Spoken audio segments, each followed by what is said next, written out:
the respiration is about the gas exchange. So it's in the cellular level. So it's not just lung, it's not just breathing, it's in a cell that take in the oxygen and breathe out the CO2. All cells has the respiration. But not cells interface with the air. So almost all cells are not interface with the air. All cells interface with the extracellular space. So they are all cells are living in the fluid.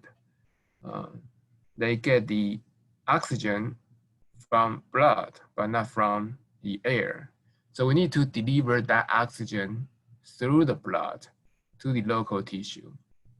And so that need some like transportation. So systematically, we need to move the oxygen around to take it from the air, take it into the body, package it in the hemoglobin, and then we move it to the local tissue. And from local tissue, we need to gather CO2 and pack it not by hemoglobin, but we pack it and then we move it to the lung and deliver it into the air. So that transportation is include two portions. One is the ventilation, and the other one is the blood circulation. We talked about the blood circulation already, so today we are going to focus on the ventilation. So that's that two concepts. So the objectives of this portion, this slides, is about respiration. So that's the gas exchange in the cellular level. So all cells has the gas exchange, but this phenomena is common across different cells. So we will learn that how do cells take into the O2 and how do cells deliver CO2. It's very, very simple. It's basically it's diffusion. And then we will spend more time on the ventilation. So how lung function, how do we breathe? So from the like a systemic, like a system, looking into how this respiratory tracts process the air and how does it take the oxygen into the lung, into the blood, and how does it extract the CO2 from the blood into the lung and breathe it out. So we will learn about the breathing function. With this portion, we basically will also cover what you guys have done in the lab. So it's about the breathing function, about the ventilation. So we will talk about those physiological features. And then we will lead to the final portion is the lung disease. So how can we, there are so many different types of lung disease. How can we classify them into different category, and how do we understand them like in a more like organized level? So that's that. So let's start by talking about the gas exchange. Very simple. Gas exchange basically is the respiration. Very simple. Basically that all cells require O2 and deliver CO2. So the respiratory system cells require oxygen. So CO2 is a byproduct of the cellular metabolism. And basically this is CO2 is produced from the citric acid cycle, and it need to be removed. Then cell need to remove CO2 and take in O2. So this has to be completed by the respiration and circulation system. So let's look at the circulation first. This is a simple review. We just finished circulation, blood circulation. The blood circulation include the systemic and pulmonary circulation. So here we have the blood going back to the heart through the right atrium, right ventricle. Then the oxygenized blood going to the pulmonary circulation. And this capillary is very thin in a way that gas can diffuse across the cell wall. And so because this blood has low O2, and so lung has a lot of O2 in the air. 20% of the air is oxygen. So we have very high oxygen partial pressure. If the air has the pressure 760 mmHg, then the O2, 20% of that will be about 150, something like that. So that 150 pressure is very strong, that can push the oxygen into the blood, into our capillary blood. Then O2 enter, taking the hemoglobin. Then hemoglobin carry it back to the heart. Then heart provide high pressure. This is the fluid pressure, this blood pressure, up to about 100 mmHg. Then push it to different organ. So this is the circulation. We get the oxygen. Circulation, as I mentioned before, we can always think about it as the airport shuttle.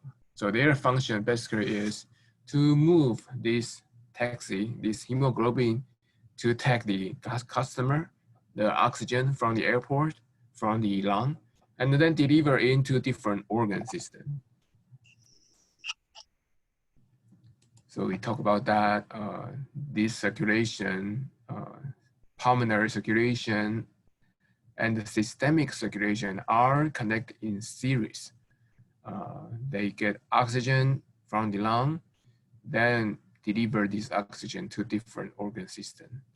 And then this taxi become empty, then they drive back to the lung to pick up next customers. So their job basically is picking up oxygen, deliver oxygen, picking up oxygen, deliver oxygen. So that's the circulation, blood part. And then we will reach to the cellular level, that we will have the gas exchange. So this gas exchange happens in only 2 locations. Basically, that gas exchange is in the lung, where we pick up the O2, and in each of the organ, they deliver the O2 into the local tissue. So far, so good? All right. Yep. Good. Yep. All right, good. Thank you. So here, going to this region is new. I mean, blood circulation, we learned it already. So this part is new. So just pay a little bit attention here. So with this one showing you this gas, like a customer got delivered into the tissue, and the CO2 got picked up, or O2 got picked up in the lung, and the O2 got delivered in the tissue. CO2, in contrast, picked it up from local tissue and delivered into the lung. So let's look at the local tissue first. So this one is the local tissue. So this one can happen in any of these capillary beds, in the brain, in the GI system, in the muscle. So all these cells, muscle cells, different adipocytes, different cells, they need oxygen. They have low oxygen. So here you can see that in the local tissue, this PO2, 40, PO2 is partial pressure of the oxygen. So in the local tissue, if like a normal local tissue, means that it's not exercising. When we exercise, this PO2 will be even lower. So if it's low, like normal resting local tissue, we have O2 pressure about 40. In the blood, this O2 pressure is usually around 100. It could drop to about, say here, 95, something like that. Because when we breathe in, the O2 in the air, O2 in the air, let me get you the number here. So let me see, I should have this one here, okay.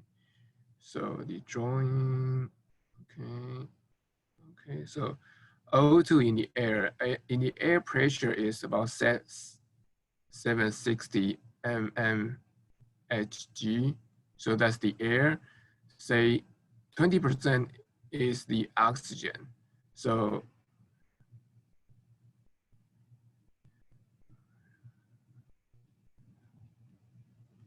the O2 in the air is about 150 mmHg. So that's the O2 partial pressure in the air. And when we breathe, this go into the lung.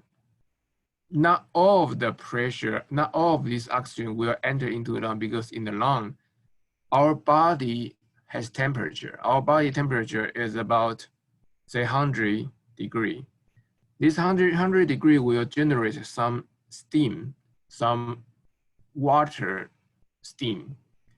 It's very much like if you're boiling your soup, you will generate this water air. So this water air will produce some pressure to push this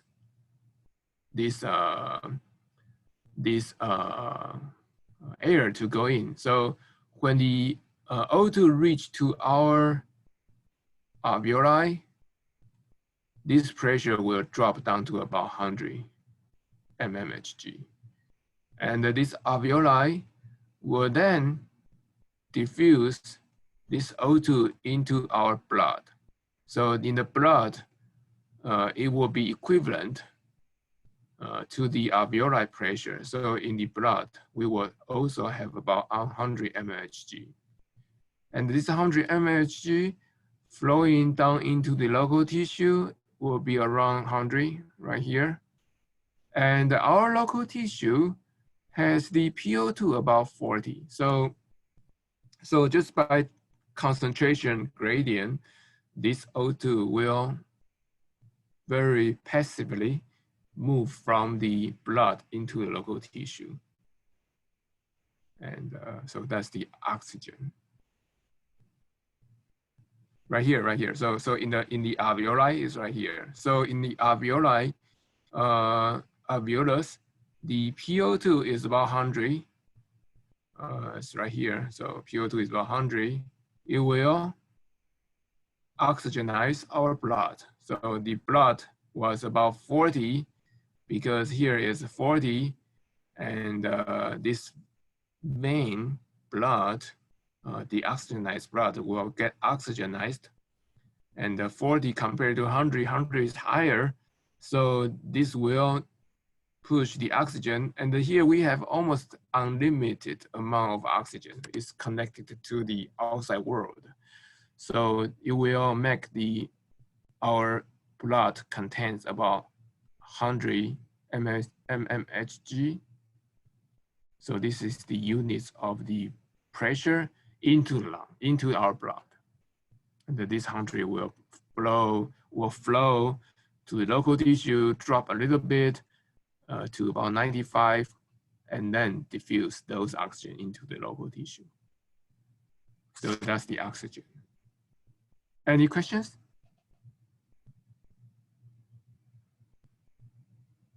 Yeah. So when the oxygen gets into the tissue, yeah. No, when oxygen gets into the through the intestine, is that where the red arrow is into the system or tissue? Does it diffuse into like the adipose tissues and the muscles through the diffusion? Yes, it's diffused through the diffuse. It's it's through diffusion. Yes. Okay. So it's basically all through diffusion. So diffusion is that it's all concentration gradient driven. So in the lung, here is the air. We have the pressure about 100. In the tissue, in the blood, we have pressure about 40. So this 100 is higher than the 40, so it diffused from the alveoli. This one is the epithelium cell. Here is the endothelium cell. So it basically diffused through two cells. But oxygen is not limited by the lipid, so they can simply diffuse through the cell membrane, and then they enter into the blood. And they also need to diffuse through these cells. This is red blood cells. So not just the epithelium, endothelium, and also red blood cells. They also diffuse through that. And here we have the hemoglobin. So they diffuse through epithelium of the alveoli, endothelium of the capillary, and the cell membrane of the RBC, red blood cells. Okay, why I'm asking this is I know a while back we did a lecture on concentration gradients. Yeah. So when it comes to respiration, we were talking about pressure gradient, right? The change in pressure. Yes. Oh, okay. All right. Yeah. So that's before we talk about the concentration gradient, we consider like like a molar, how much molar in one location to the other molar. But the gas, the molar is equivalent to the pressure. So the more you have, the pressure is higher. So in the air, it's commonly used the pressure as a unit, but that pressure is equivalent to the concentration. Got you. Yeah. Any other questions?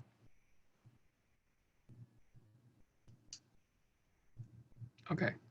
So that's the O2, and then in the lung, in the local tissue, because outside has lower, during that transportation is transport to the through the artery.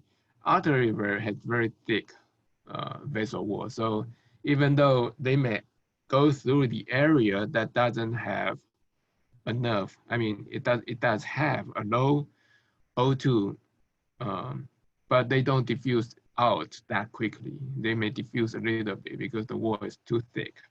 But to the capillary is very small in one way, so the distance is lower, diffusion depending on the distance.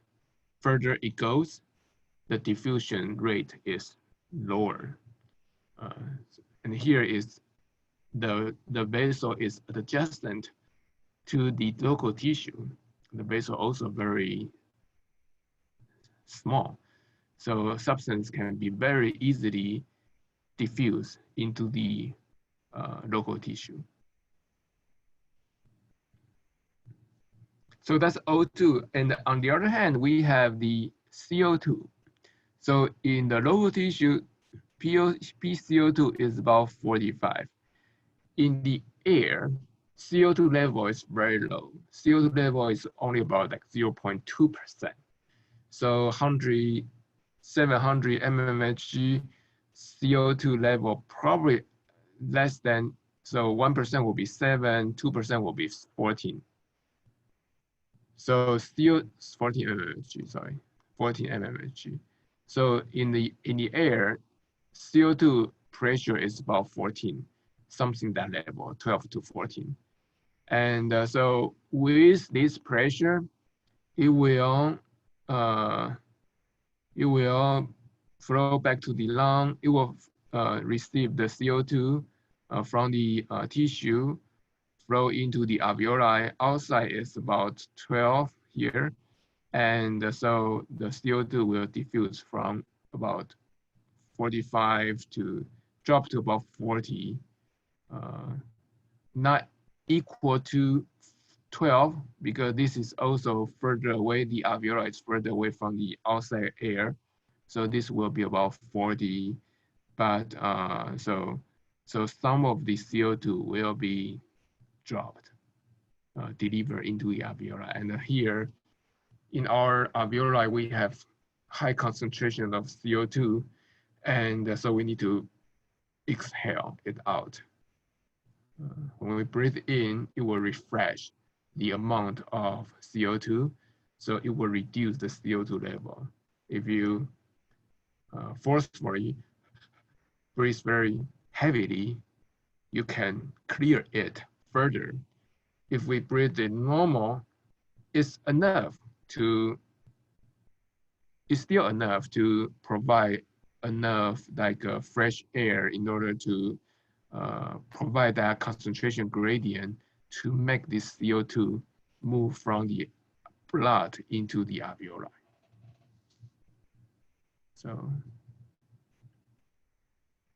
any questions? All right.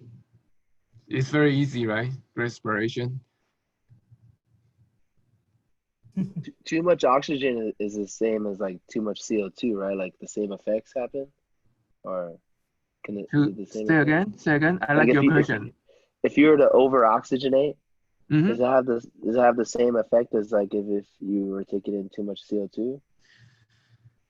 This is very hard to have over oxygenate. For example, that just normal breathing, we have the PO2, right? So this is normal breathing. We have PO2 100 mmHg that oxygenizes our blood. And so this is normal. This is, I won't, it's in a way it's optimal. It's not just normal, it's optimal. But in a situation that you over oxygenate, meaning that you don't, the common way that we over oxygenate a person is that we don't let this person breathe 20% oxygen. So this person like me, I'm breathing or like you, breathing the 20% oxygen in the air. And this provides our blood oxygenized. To over oxygenate it, we put a person with a mask and we provide the person with 100% oxygen, say in the hospital. So we try to force even more oxygen into the body. And in the end, we can only, so the consequence of this normal, let's say normal, like current breathing, here we have the, we have about hemoglobin. Hemoglobin are the taxi to carry the O2. And even with this normal breathing, the hemoglobin carry reached to about 100% capacity. So earlier we learned about the, do you guys know this one? Like this is when we are in the hospital, we measure the the pulse oximeter. Pulse oximeter, that's right. Yeah. So we measure that, we can see that it's already about 100% capacity. And so even if we put a mask, we over oxygenate the person, this will be the 100%, the optima, the maxima. So it's very difficult to over oxygenate it. But it does possible to reduce the CO2 by forcefully breathing out. Rex, did I answer your question? Yeah, I think I got it now. Okay. Okay. Yeah. Any other questions? All right, so let's look at we know the local tissue. Let's look at the alveoli. So this is the region that we have in the lung that we have the the gas exchange taking place. So here is the alveoli. You can see that alveoli has it's very much like a capillary that it has a single layer of the tissue. This tissue is called the where is that? You can call it alveoli tissue, but it's actually the epithelium cells. Let me see, where is that? Endothelium cells, and then here is the epithelium right here. So you can see that these alveoli epithelium, so these cells are epithelium cells. So this is the epithelium cells right here, epithelium cells. So alveoli has single layer of epithelium cell. So this is very much like a balloon, a little balloon. And the balloon has made of the single layer of the cell. This cell is called the epithelium cells. And then it adjacent to the, here we have the air, and is adjacent to the capillary. So the capillary has this endothelium cells. So it's right here,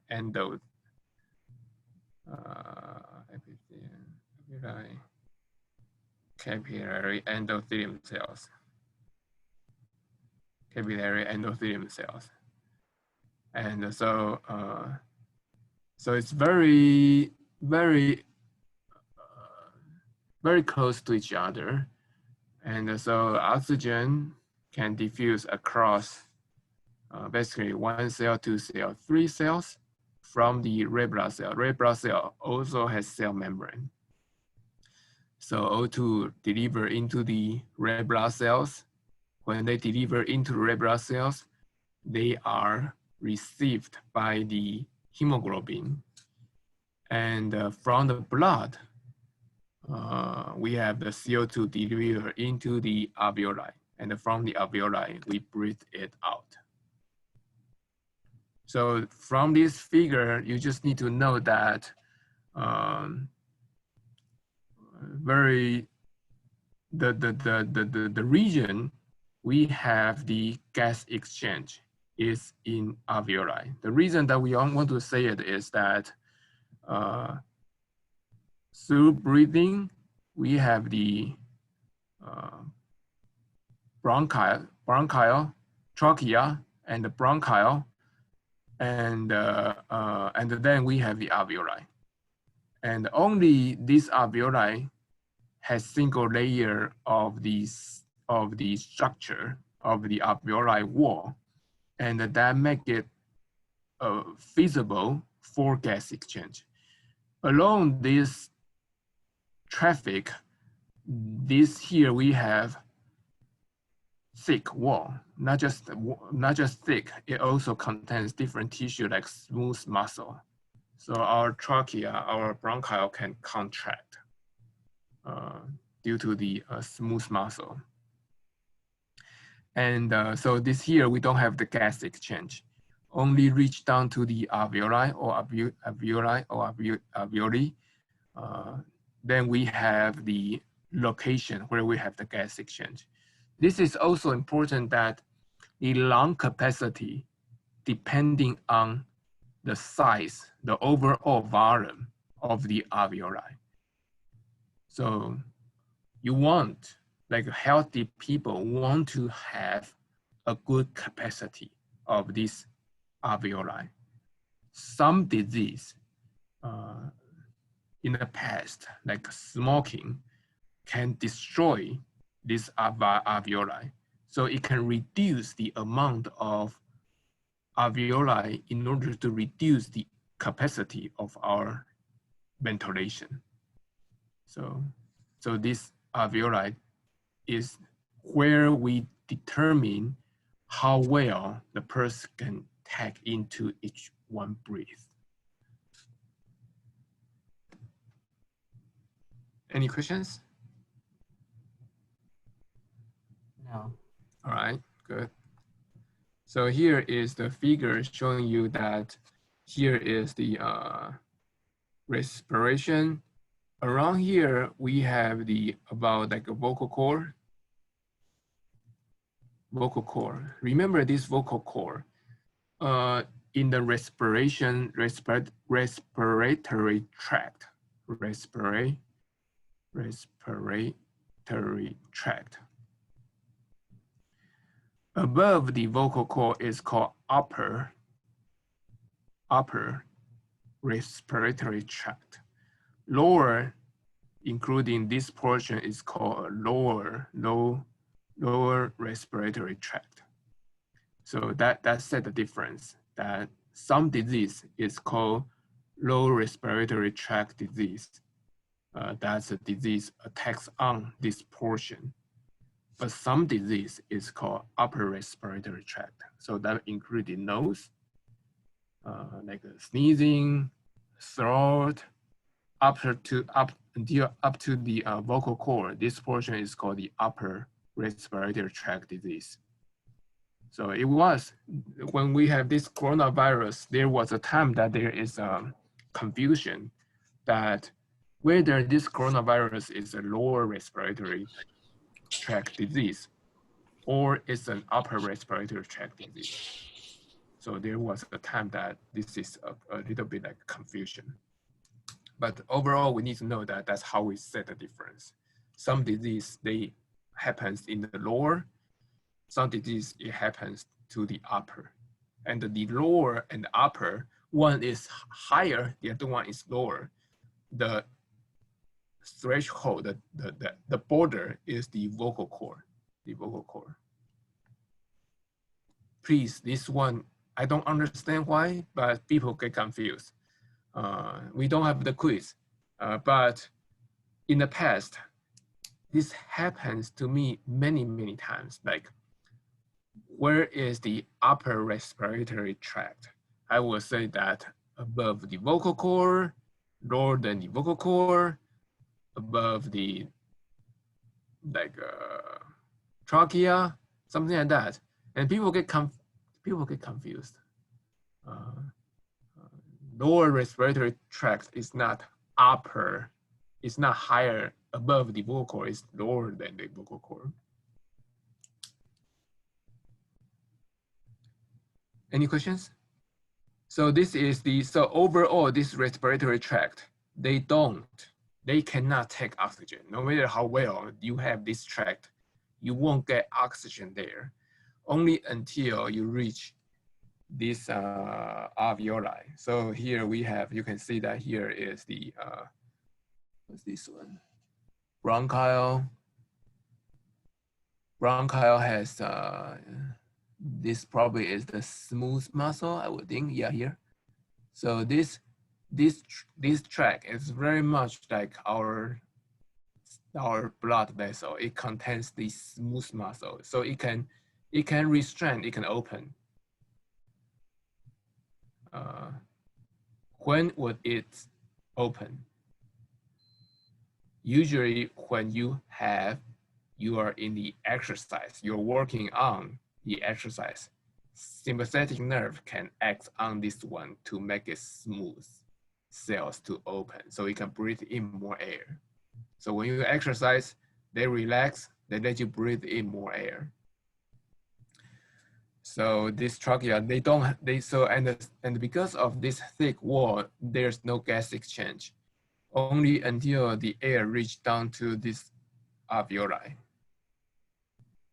here. Why do we need to have long respiratory tract? Why not just bring the lung up to here? Why do we need to have this long transportation? The clean moisture.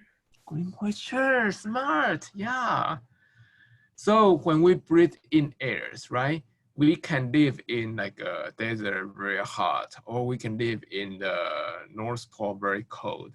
The air can be vary a lot. It can be dry, like Southern California, very dry. It can be like Mississippi, very humid. So the environment that a person lives in vary a lot. However, our body cannot stand that. Our body has cells. just single cells, they need to live in a homeostatic environment. They need to live in a air conditioned, in a humid controlled environment. So in our body, we need to keep it in constant condition. And in order to do that, this air tract provide that function.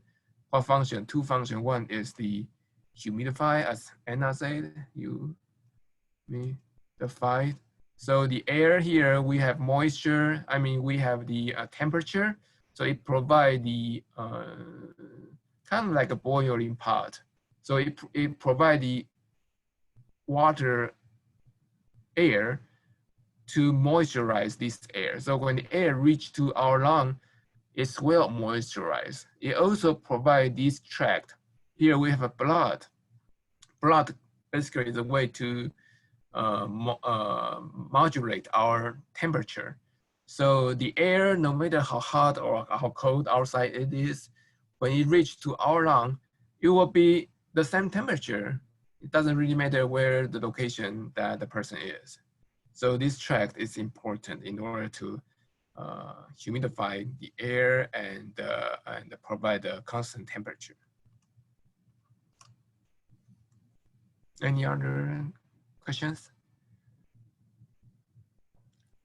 All right.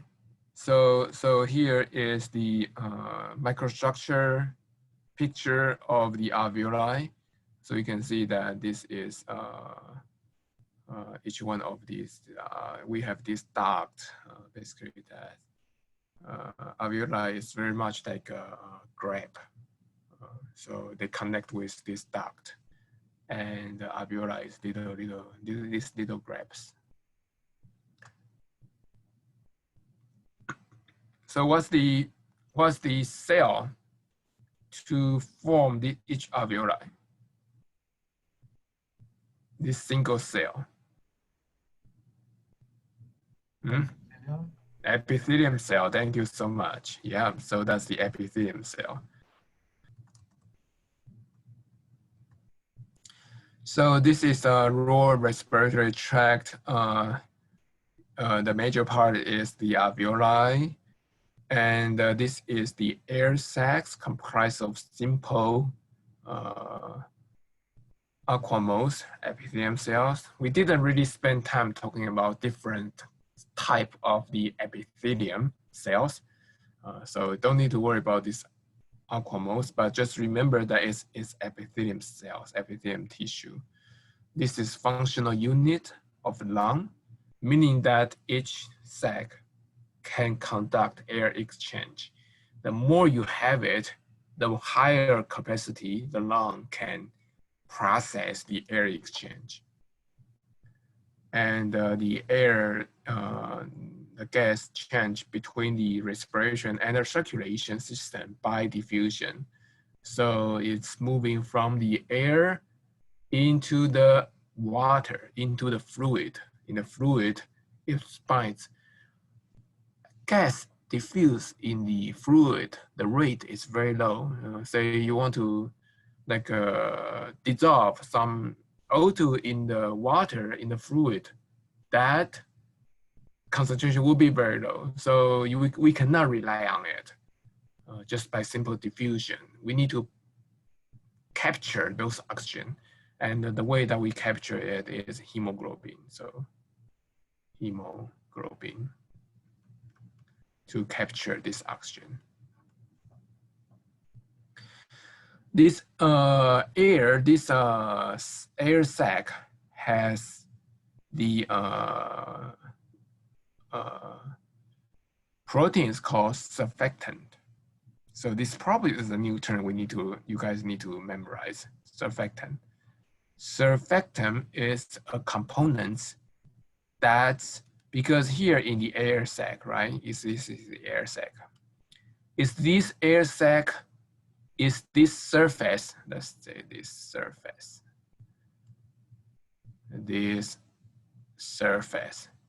is this surface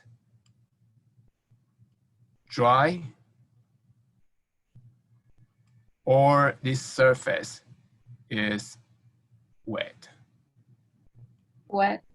Wet. Thank you, thank you. You guys got extra points. Good job. Wet. So this surface is wet.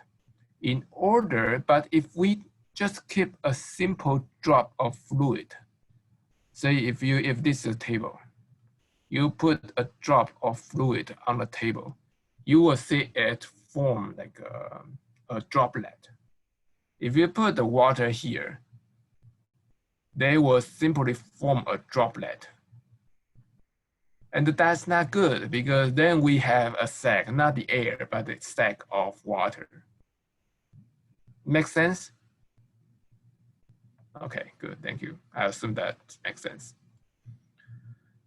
So instead of just make a fluid, but we need to make it wet.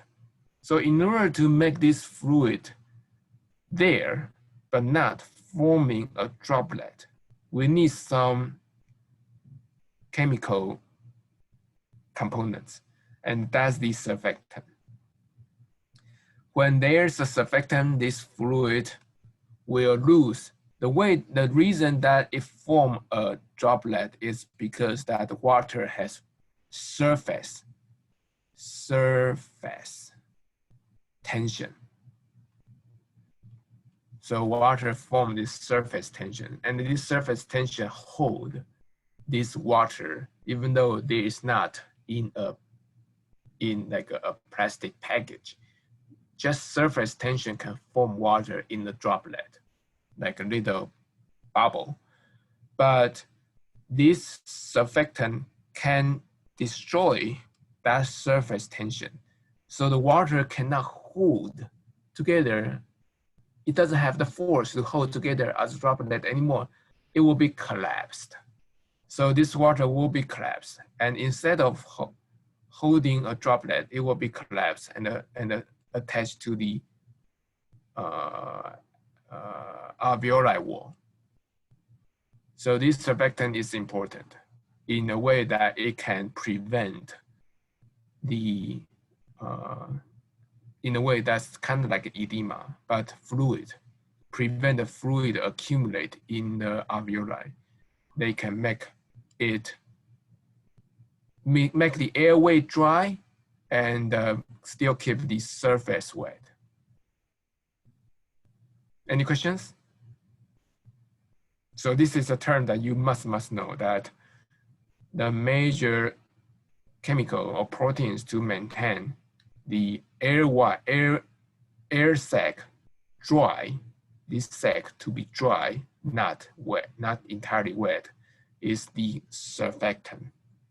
And the surfactant, if the surfactant is, the production of surfactant is impaired, then this alveoli will fill with water and this alveoli become not functional.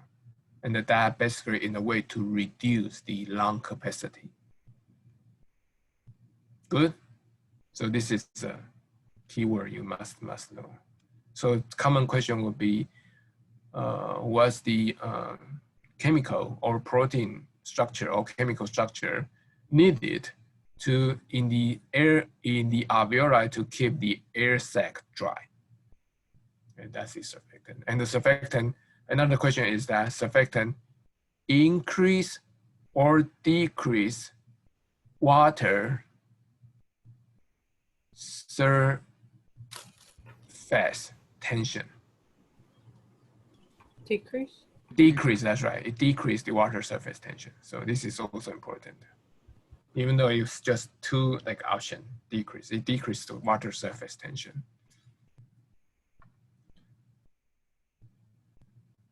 Any questions? All right. So here is the components of this lower respiratory area or alveoli. So you can see that here showing you that we have, in this interface, we have two layers of cells. One is the alveoli epithelium. So this is called type 1 cells. You don't need to remember as type 1, type 2. It's not that critical. Just remember that it's the epithelium cells. And then these epithelium cells form a single layer of this air sac. And here is the capillary. This capillary is the endothelium cells. Endothelium cells. So we have these two layer cells. In the between, we have the basement membrane, but that's the extracellular space material. It's very narrow. Sometimes it has the pores. So, but the key here is the epithelium and the endothelium. These are functional living cells. They are important to maintain the structure of these two organ system and also provide an interface of air and the fluid. Air in the alveoli, fluid in the capillary. Good? Right. So here, this one refers to the oxypocity measure that we talked earlier. This one, we actually talked about it earlier, that hemoglobin are basically in the lung, hemoglobin are about 100% saturated, saturation rate. That's right, that's the term I was looking for, saturation rate. 100% saturated. So you can see that it's already 100%.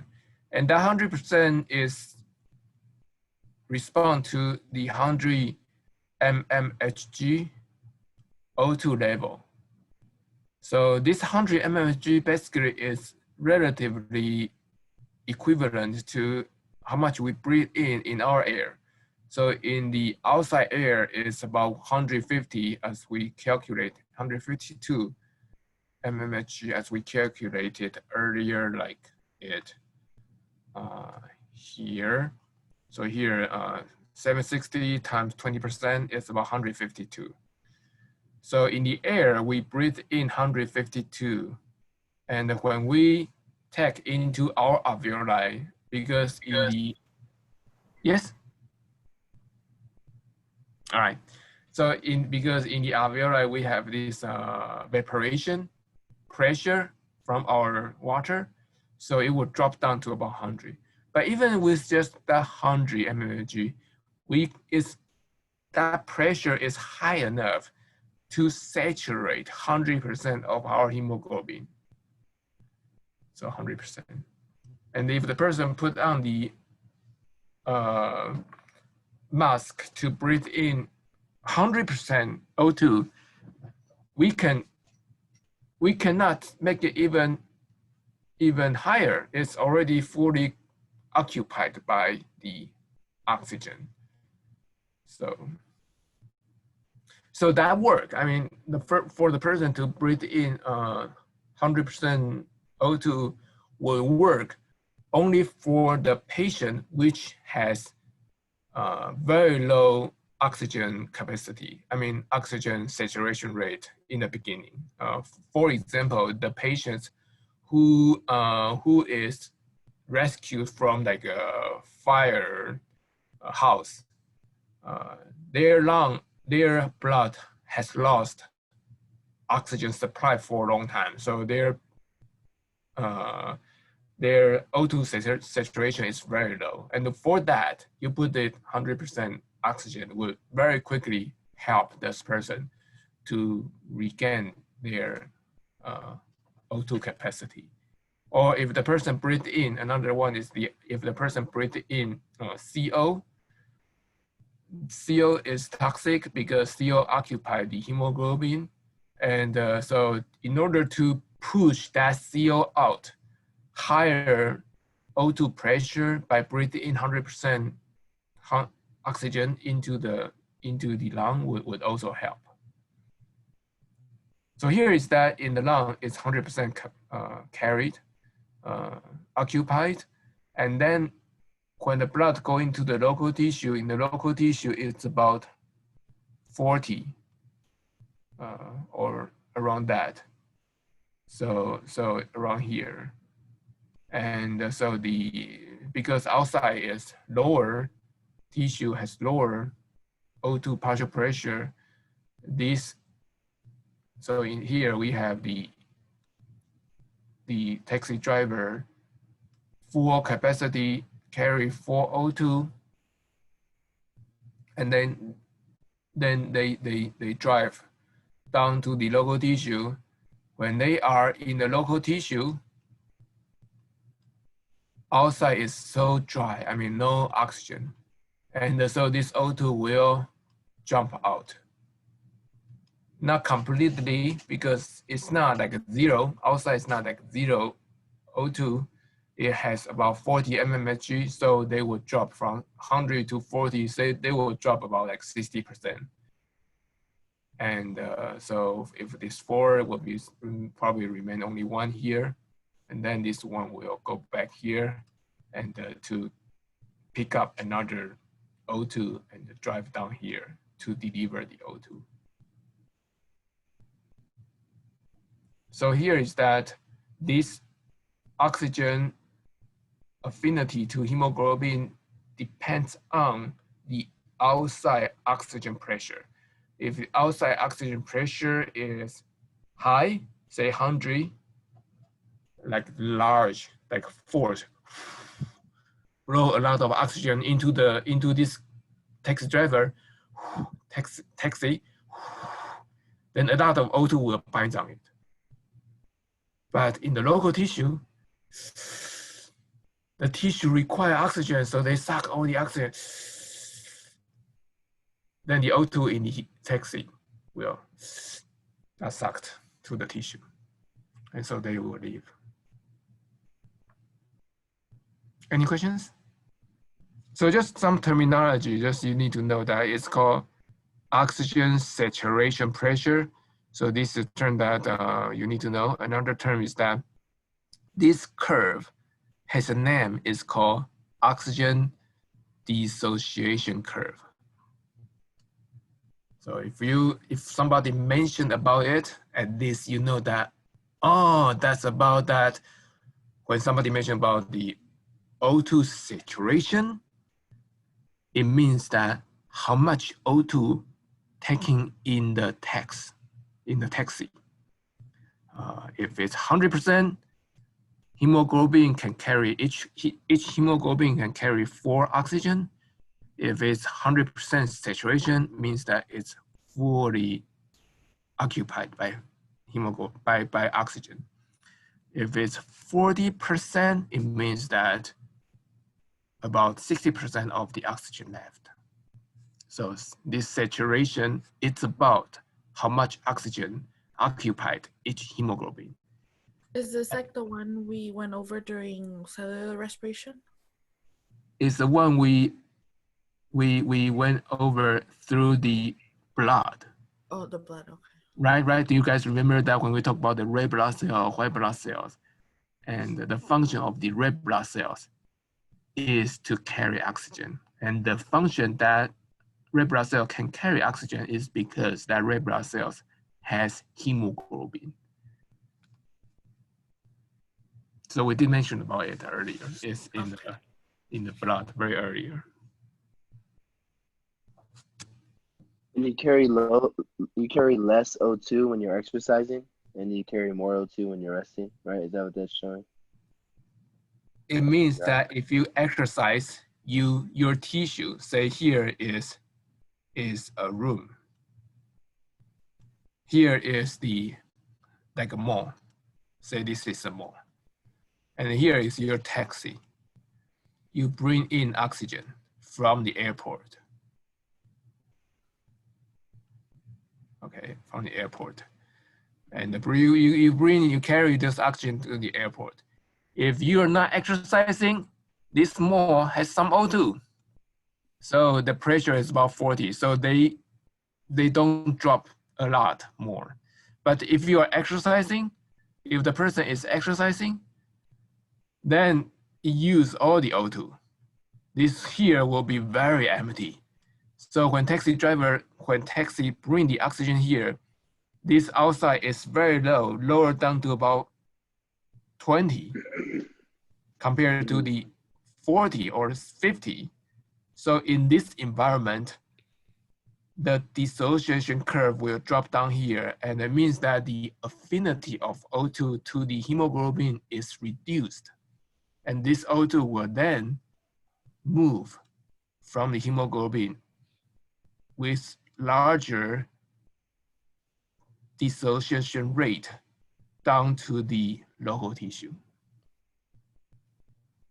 So your question that whether the exercise people has higher O2, exercise people has lower O2, really that is, the way to say it is that the exercise people use more O2.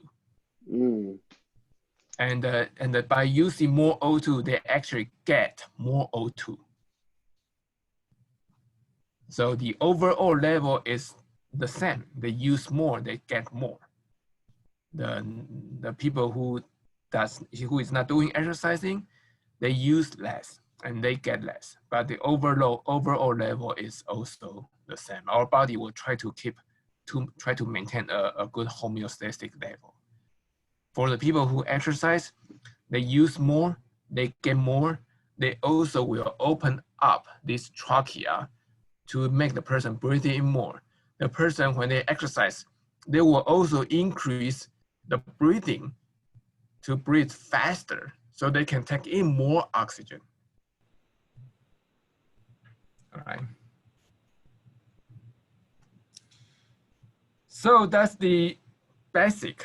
What we are talking right now is very basic portion of oxygen exchange in the tissue, in the air sacs.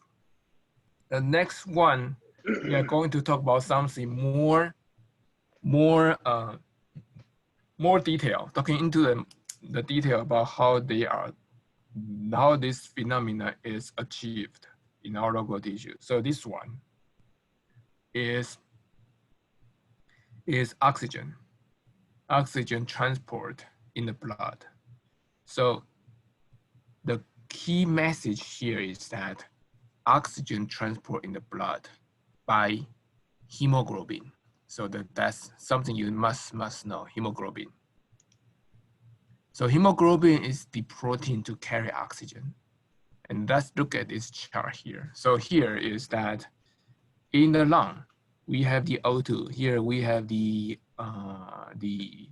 alveoli O2 going to the capillary. And here we have the red blood cells. Now this O2 will then have two destinations. One is that they remain in the plasma. So here is a fluid. Only 2% remain in the plasma. So you don't need to care about that 2%. 95% will bind with hemoglobin. Here, 95%. 95% will bind with hemoglobin. So that's that. And then go to the local tissue. This affinity. So this binding is called an affinity, AFFINITY. The affinity, this affinity depends on outside O2 pressure. In the lung, the pressure is high, provide large pressure, so force this O2 with high affinity to the hemoglobin. And then in the local tissue, it's so like the pressure is so low, it's like a vacuum. So they suck all the oxygen out. The affinity becomes very low. And the O2 will then deliver from the capillary to the local tissue used in the cellular respiration. Cellular respiration means that the cell will take O2 to conduct its own oxidative phosphorylation, so basically to produce ATP. So that's this figure. So this figure showing you the journey of the O2 from the alveoli to the local tissue, and the media to complete this work is the hemoglobin. 95%. So basically 100%, almost like 100%. 2% is in the plasma, but those 2% is not that important. What's important is the 100% part, the 98% part. So is that clear? Yes, Professor. Yes, yes. So that's easy. Then the next one is CO2. CO2 will be a little bit trickier. So here, let's just break it down. CO2 is not by hemoglobin, only 23%. CO2, when CO2 carry in the blood, they convert into the carbonic acid. It's called, carbonic acid, H2CO3. So CO2 basically will become acid. The more CO2, the blood will be more acidic. It's because that they convert from the air into the dissolved ion, dissolved molecule in the blood. So the key thing you need to remember that CO2 transportation is to convert to the bicarbonate. So this one is also called bicarbonate.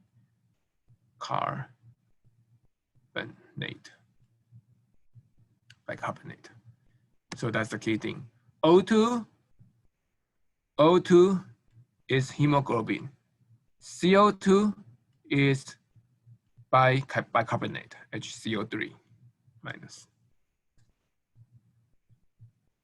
Is that clear? Yeah. Right. Okay, good. So this one is how it was done here. So in the beginning, that in our tissue, it began by our tissue produce CO2. And then our tissue, 7% is dissolved in the plasma. Don't worry, it's higher than 2%, but it's still very low. What's more important is that 70%. So here, CO2 go into the red blood cell, and then going to the red blood cell, they 23% binds with hemoglobin. So this is also the second important, not that most important. What's more important is that CO2 will interact with water to form bicarbonate. And then this bicarbonate can be dissolved because before CO2 is gas, they cannot be dissolved in the fluid. But now they convert into the bicarbonate, they can be dissolved. So fluid can carry a lot of bicarbonate. In order to carry those bicarbonate, they need to move this bicarbonate into the plasma because outside has like a ocean. It has a lot of water. So this bicarbonate will then move into the plasma, and then it will be carried by the plasma using the form of bicarbonate. So that's how, so basically that CO2, when the tissue produce CO2, 7% is dissolved in the plasma as the CO2, 23% binds with hemoglobin. You don't even need to remember all these 723. You need to remember what's the major one.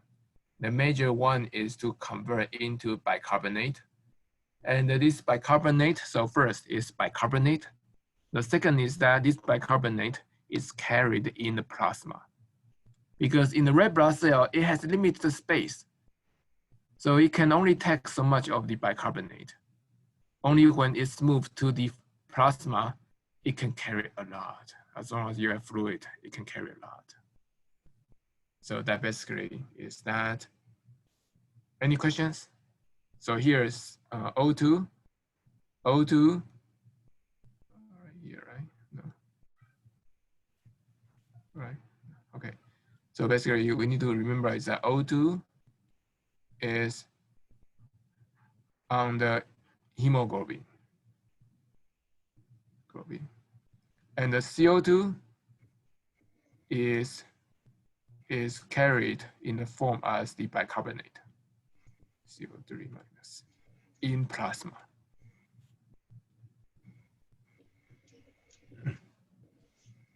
Okay, Yeah. Got it. good, good, good.